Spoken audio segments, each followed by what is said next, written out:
হ্যাঁ কোনাবন্তিকা কই যেতেন আপনি? গাড়িতে লোক আসলো আপনার? কার স্কোর আপনি? হ্যাঁ কোনখানে? ওএনজিসি। তো আপনি তারা যে কইতাছে আপনি ড্রিঙ্ক করে আসলেন, আবার রোডে গেছেন, ওভারটেক করতে, এইটা কি ঠিক? এখন আপনার অবস্থা এরকম কিভাবে হয়েছে?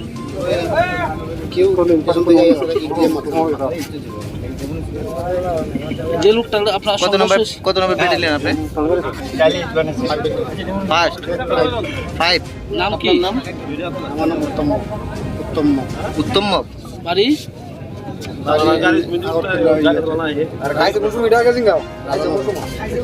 আপনি নেশা টেশা করছেন?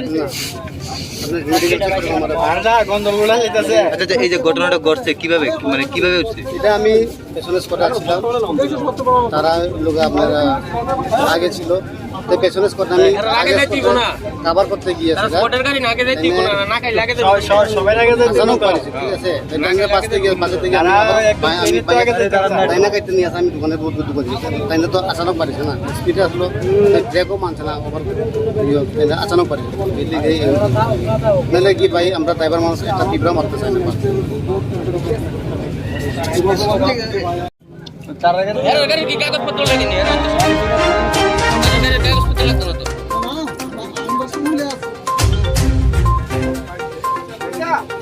আমতলী বাজারের পাশে বাইক আরোহী একটা আমাদের ওএনজিসির যে টিএসআর ব্যাটালিয়নের একটা এসকর্ট গাড়ি ধাক্কা দেয়, যথারীতি ও ছিটকিয়ে পড়ে এবং ইনজিওর্ড আছে।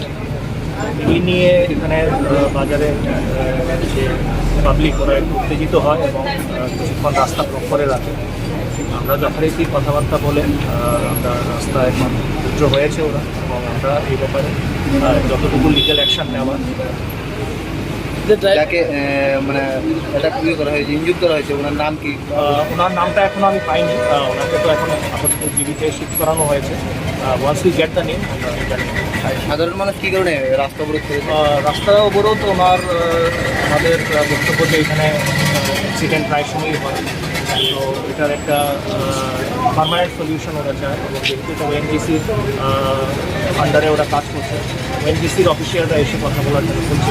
আমরা অলরেডি ওএনজিসি অফিসারদের বলেছি, ওরা এসে আচ্ছা, গাড়ির কাগজপত্রগুলি সঠিক এটা ইন কোর্স অফ ইনভেস্টিগেশন আমরা দেখব। কোর্স অফ ইনভেস্টিগেশন আমরা গাড়ির কী বৈধতা আছে, কী আছে।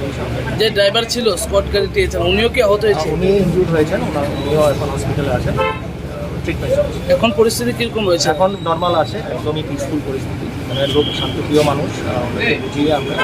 যে লোকটাকে ইনজুর্ড করা হয়েছে লোকটাকে বহিরাজ্যে নেওয়ার কোনো প্রচেষ্টা চলছে আপনাদের? এটা ঠিক আমি এখন বলতে পারছি না, এটা আমরা ডক্টরদের সাথে কথা বলছি।